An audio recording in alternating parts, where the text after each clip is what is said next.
A payment gateway is a third-party service that processes a payment for you, charges you a fee, and then forwards the rest of the money from the transaction to your bank or directly to you via a check or some other means. Stripe is a popular payment gateway that processes credit cards for you. Simple Commerce is another similar service from MasterCard that's now bundled with WooCommerce. With these payment gateways, you pay a flat fee of around 30 cents for each transaction, plus a little under a 3% fee based on the total cost of the item. When you connect these payment gateways to your site, people enter the credit card information on your site, but the information is never saved on your site, but rather immediately passed to the payment gateway for processing.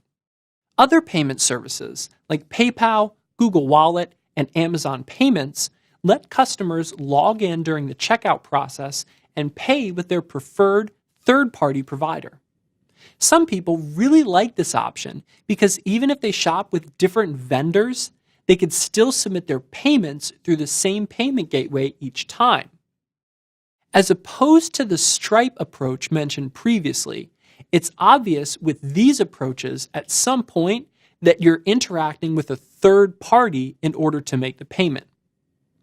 Most e-commerce shops will choose a couple of different payment options. For example, Stripe for credit card payments and PayPal for people who like to pay with that. When you set up a payment gateway in WooCommerce, you will likely need some sort of API keys or account information from the payment gateway that you enter into WooCommerce. I'll now show you an example of working with some of these payment gateways. If we come out under the checkout settings of general settings in WooCommerce, we could see across the top all of the checkout options that we have, and as we add additional payment gateways, they'll show up here.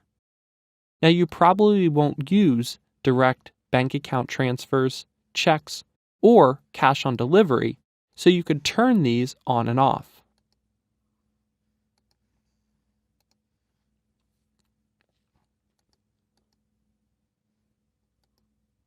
However, if you did want to enable PayPal, you can make sure that it's enabled, set up your PayPal email, determine how it's displayed on the checkout page to the user, so what message and description, enable Sandbox for testing that this is working, as well as a link to sign up for a developer account here.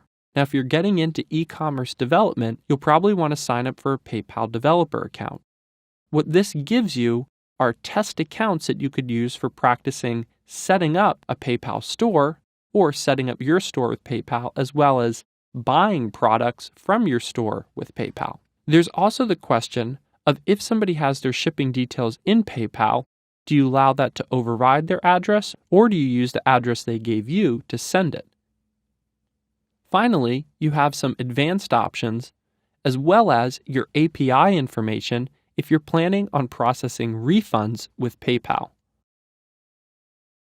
Again, it gives you information about how to go about getting your API key. Although the look of PayPal may have changed since this, you should still be able to search for how to get your API credentials and then add them into WooCommerce. If we had another payment gateway installed here, it would show up right after PayPal. For example, the Stripe Payment Gateway plugin is a very popular one, although you could see there is a fee associated with this. There's also a note that you have to have an SSL certificate installed for this to be working. If we take a look at the Stripe documentation page for this plugin, it gives us instructions on how to go about setting it up. And you'll see the setup look very similar to the PayPal API section, where it asks for your secret key as well as a test and publishable key.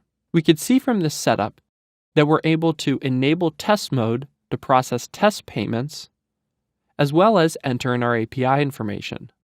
If you're logged into your Stripe account and click this link, it'll take you directly to the admin area where you could access your Stripe API keys.